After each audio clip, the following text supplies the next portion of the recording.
This is Teacher Diane, and I'm now welcoming you to our math class. As how we always start our classes, let me remind you of our rules. Don't forget that you always have to be on time, on task, and ready to learn. You have to focus on your studies. Be kind and responsible. So if you don't want to say it face to face, don't say it online. Accomplish your tasks honestly. Never ever think of using a calculator, searching for answers online, or even copying answers from other books, because those are forms of cheating. Reach out to teacher for clarifications. If you have any questions or you simply have something to clarify, you may ask Teacher Dai by sending a message or by commenting down on this post, and I will just reply to your comment. And of course, let us always have fun while learning. These are the things that you have to prepare for our lesson for today. Get your math book, your paper, and pen.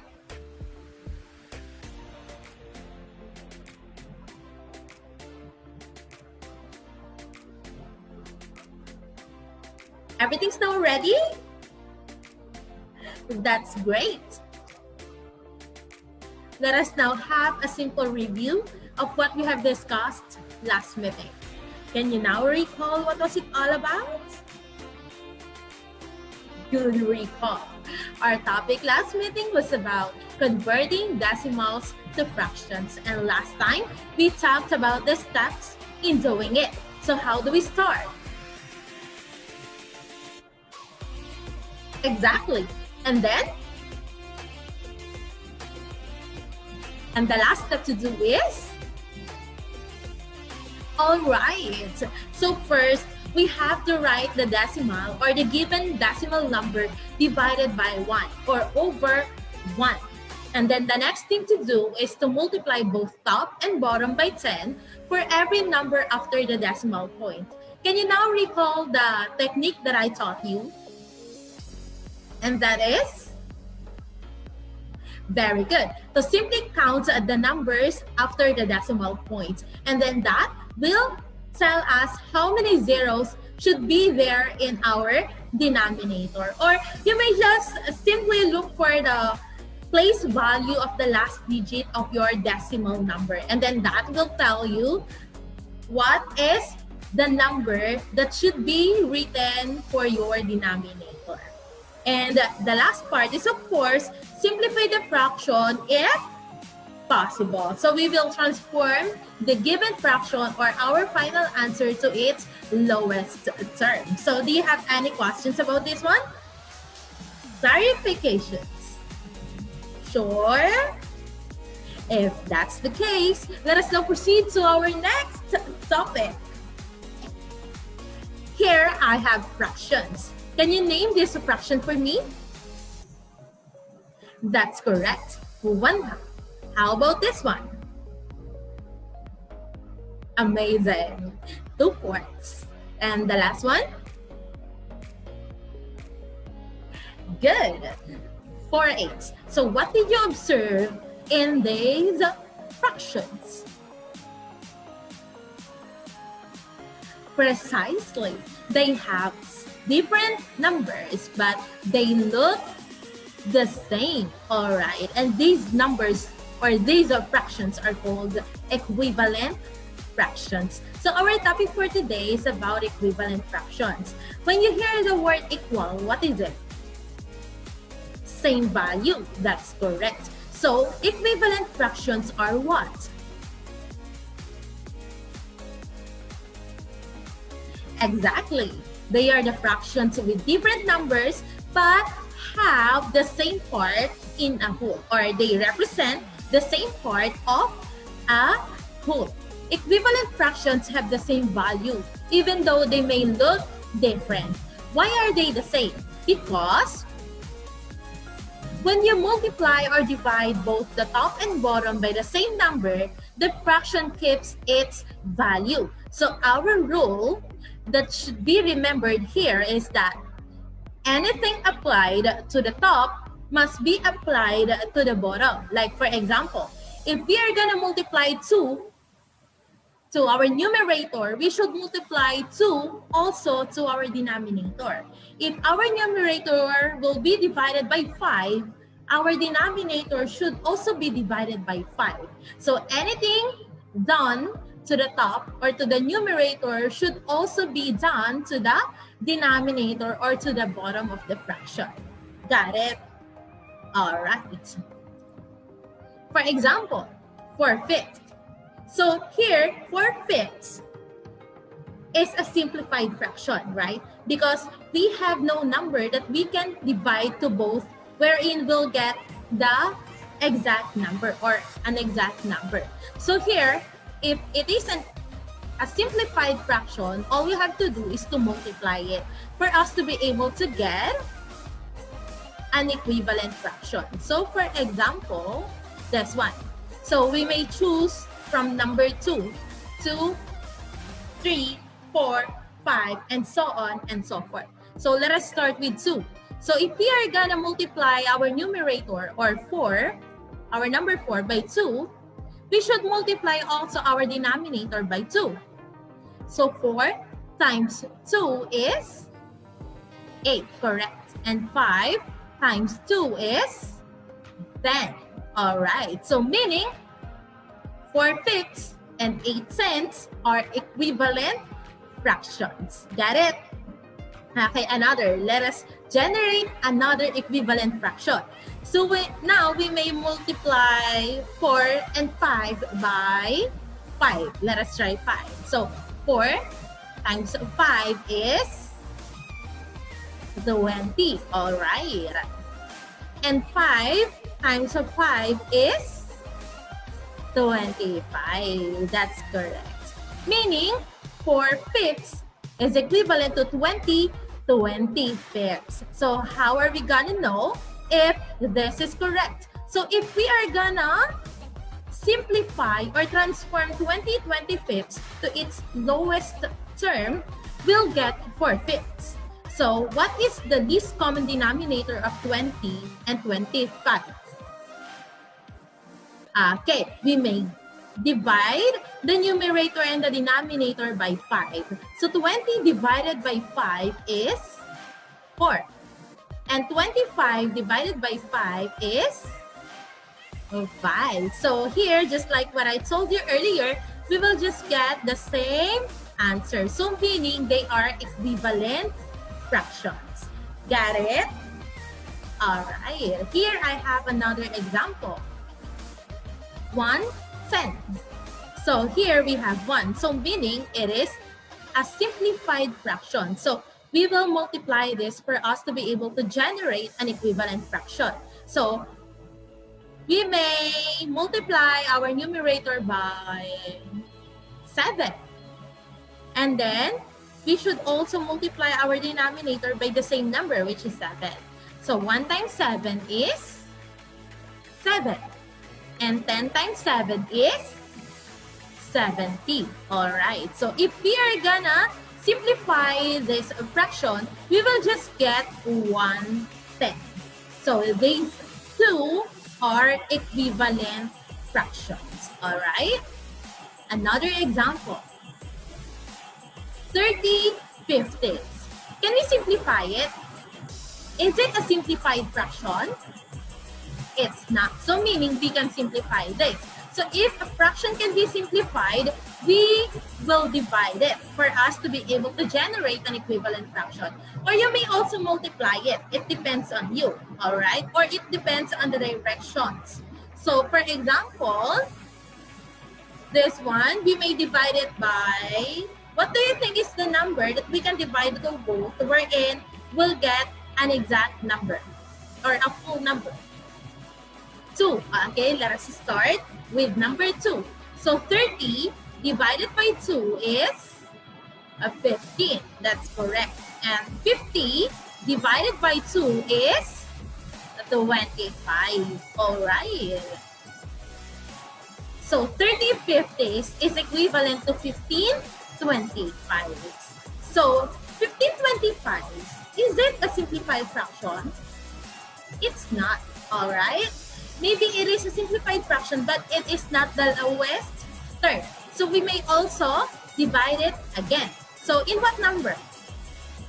Okay, we will divide the fraction by 5. So 15 divided by 5 is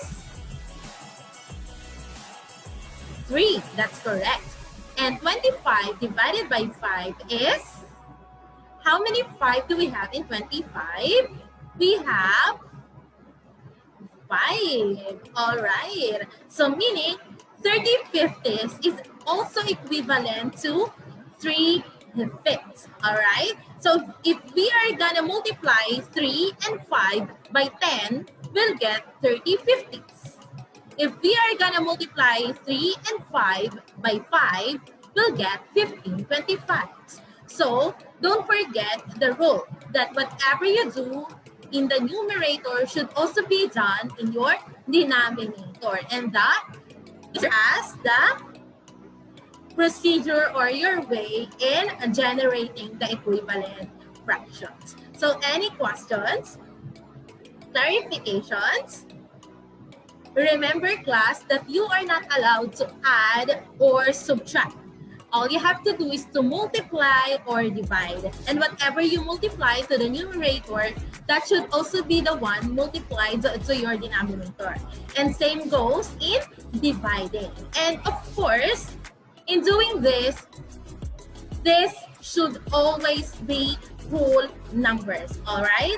There should be no decimal numbers. There should be always exact numbers, whole numbers as always, don't forget. So now seems like you understood it already. Let us now practice. Get your paper and pen.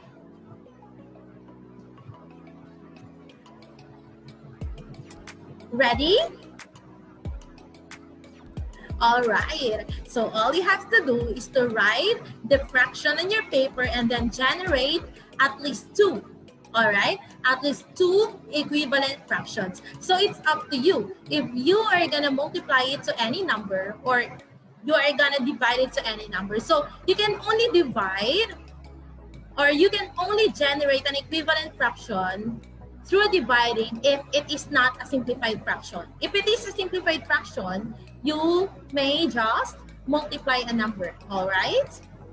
So just copy it on your paper and then generate an equivalent fraction or generate 2 equivalent fractions for 1 minute, all right? Generate fractions within 1 minute. Let us start here and your timer starts now.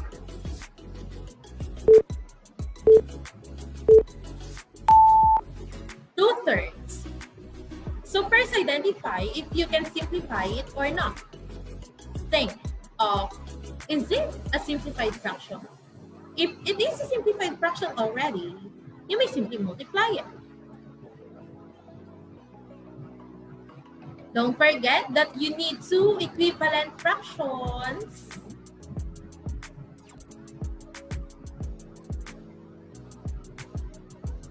"30 seconds. You can see the timer at the bottom of your screen.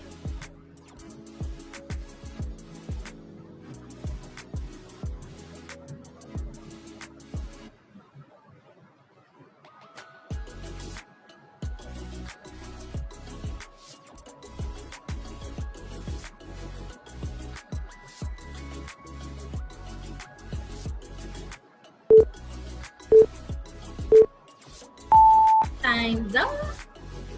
All right, what is your answer? That's great. Let us check if your answer is correct. So here, what is the number that you multiplied to both the numerator and denominator? 2? Okay, let us try it out. 2.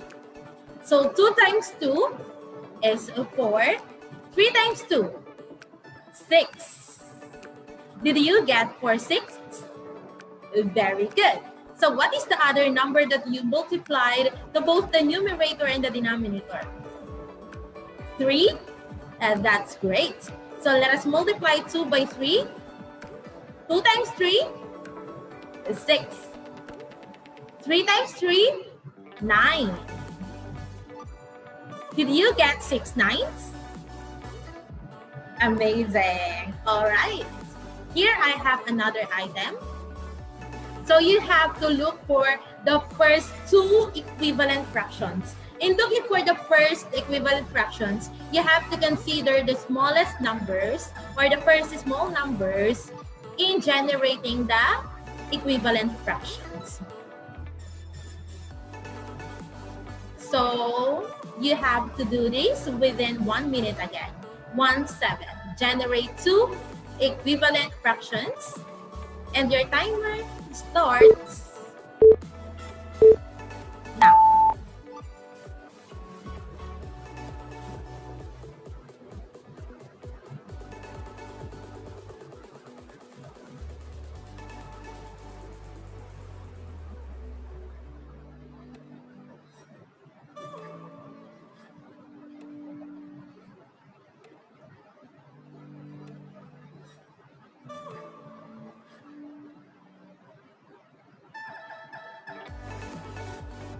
Thirty seconds.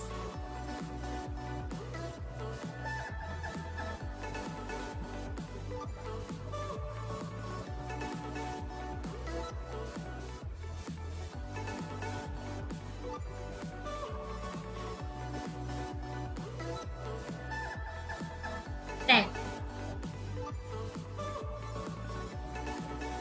5, 4, 3, 2, 1. Time's up. What is your answer? Great. Let us check it out.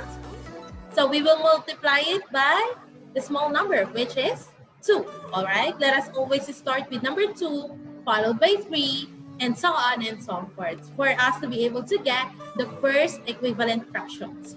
So 1 times 2 will have 2. That's correct. And 7 times 2 is 14.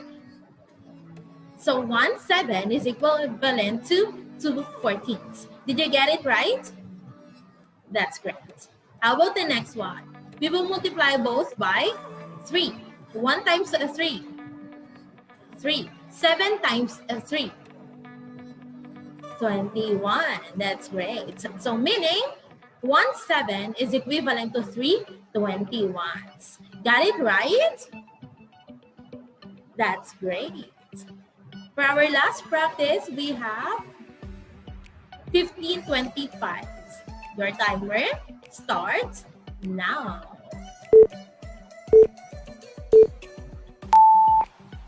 Think of, is it a simplified fraction? If it is, multiply. If it's not, divide it so that you'll have the first equivalent fractions. Generate again two equivalent fractions.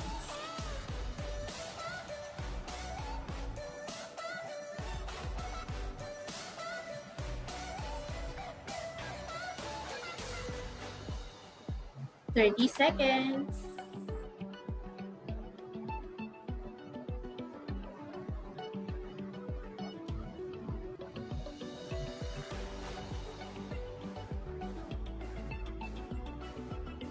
$15.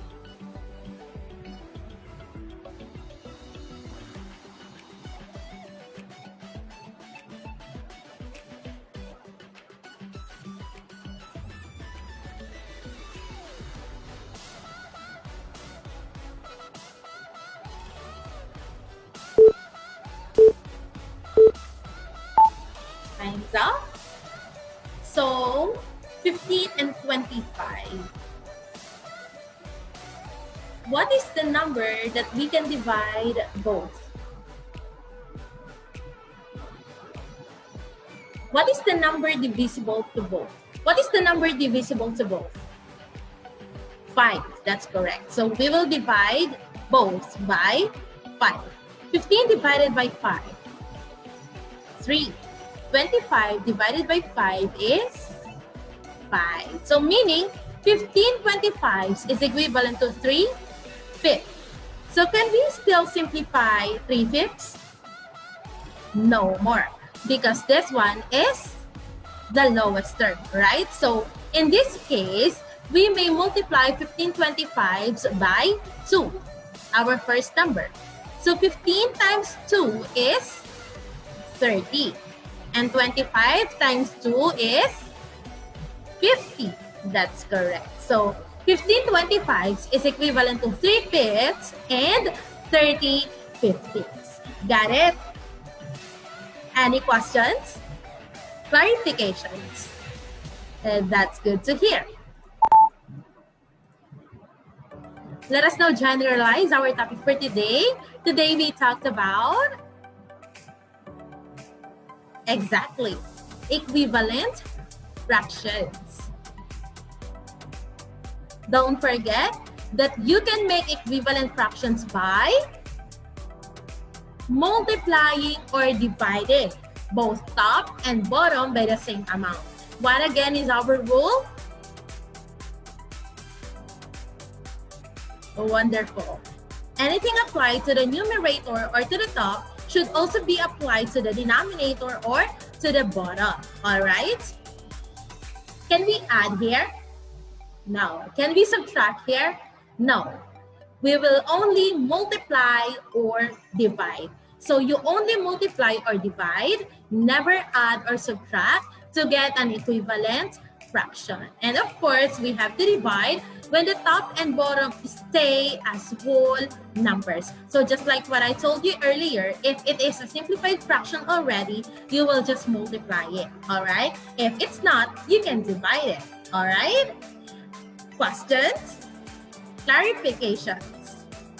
For any, don't forget that Teacher Dai is always ready to help you, even virtually.